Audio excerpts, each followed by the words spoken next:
Hello tout le monde, j'espère que vous allez bien. Je vous retrouve aujourd'hui en pleine forme pour partager avec vous la recette du pain kebab.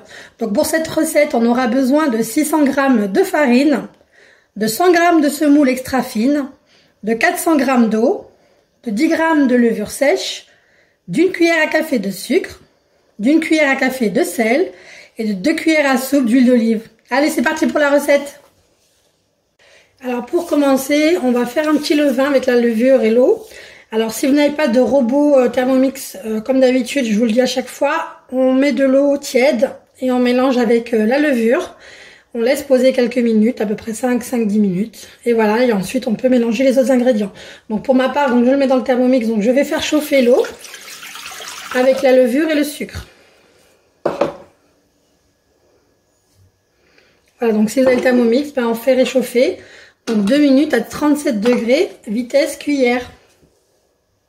Voilà, donc une fois que le levain est fait, on va ajouter la farine.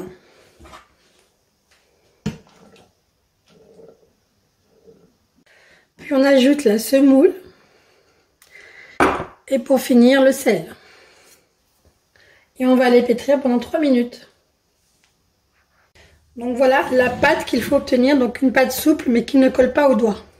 Donc si c'est trop dur, vous rajoutez un peu d'eau. Si c'est trop liquide, on rajoute de la farine.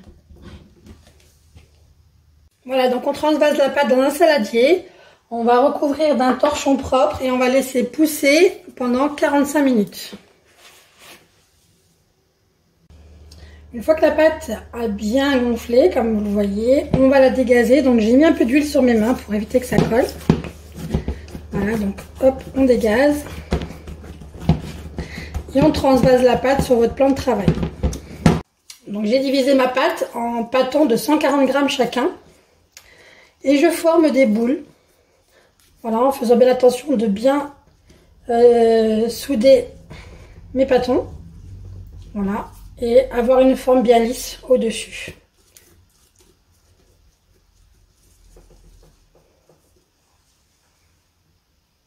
Donc on va laisser 5 minutes la pâte relâcher un petit peu avant de commencer à façonner nos pains. Donc je prends mon premier pâton et on va aller abaisser la pâte pour obtenir un joli pain bien rond. Voilà, et on va aller placer donc nos pains directement sur la plaque de cuisson qu'on aura recouvert soit d'un cile-pâte, soit d'une feuille de papier sulfurisé. Comme ça on va pouvoir laisser lever tranquillement une petite demi-heure avant cuisson. Donc une fois que nos pains sont façonnés, on laisse reposer 30 minutes et on recouvre simplement d'un torchon propre. Et voilà, donc une fois que les pains ont bien gonflé, on a préchauffé le four à 180 degrés et on va enfourner donc jusqu'à totale cuisson du pain. Et voilà, mes pains sont cuits, donc je vous montre à quel point ils sont super moelleux. Regardez ça, super tendre, pain individuel, il n'y a plus qu'à fourrer. Voilà, j'espère que cette vidéo vous a plu, n'hésitez pas à liker, partager au max et je vous dis à très vite pour une nouvelle vidéo.